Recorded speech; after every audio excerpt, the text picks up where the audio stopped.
revolve around the fact that the emergency cooling systems failed to kick in when the earthquake hit. Inside the two reactors, the water enveloping the nuclear fuel rods began to evaporate when the cooling systems failed, raising pressure inside the reactor containers. To prevent the containers from being damaged, workers began to release some of the air pressure. The release of gas included some radioactive substances. The company also began to inject water into the reactors, but despite the efforts, the fuel rods became exposed in both reactors. In number 2, it is believed the fuel rods were fully exposed twice, causing them to melt. On Saturday, an explosion blew off the roof and walls of the number 1 reactor. 4 workers were injured. However, the explosion did not cause damage to the container, and workers started pumping seawater into the reactor to cool it.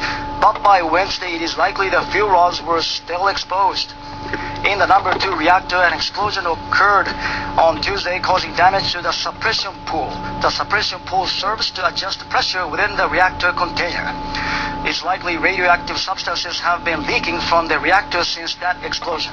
The Nuclear Safety Agency says the radiation levels increased near the plant gate, and a 10 millisievert per hour reading was recorded on Wednesday morning. Since Saturday night, a further 28,000 people have evacuated their homes to other areas to avoid possible radiation from the Fukushima Daiichi nuclear plant. As of Wednesday, 31 towns in Fukushima Prefecture had accepted at least 28,152 evacuees, in addition to those who had taken shelter in those municipalities by Saturday night. Many temporary shelters in the prefecture were too crowded to accept the newcomers.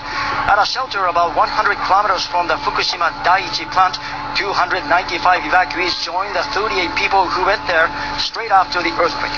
Some of the newcomers say they had to go there because the first shelter they went to was overcrowded. They say some of them have not yet received any radioactive screening tests. The number of people from Fukushima trying to evacuate to other prefectures is on the rise. Neighboring Niigata Prefecture says it has booked another 17 hotels in Niigata City and elsewhere for evacuees from Fukushima to stay at. About 2,700 people from Fukushima have already taken shelter in Niigata. Residents within 20 kilometers of the plant were told to evacuate. My home is about 21 kilometers away, so I decided to come here.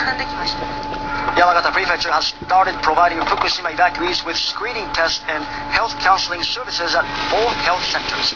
At least 1,600 Fukushima residents have moved to Yamagata Prefecture.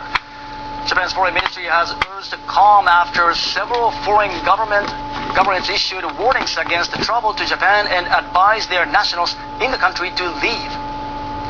Iraq, Bahrain, and Angola have told the ministry that they will temporarily close their embassies in Japan. Their staff are reportedly moving out of Tokyo. It says the Panamanian government has transferred its embassy functions to Kobe, Western Japan, and Austria have evacuated its ambassador and embassy officials to Kyoto, also in Western Japan.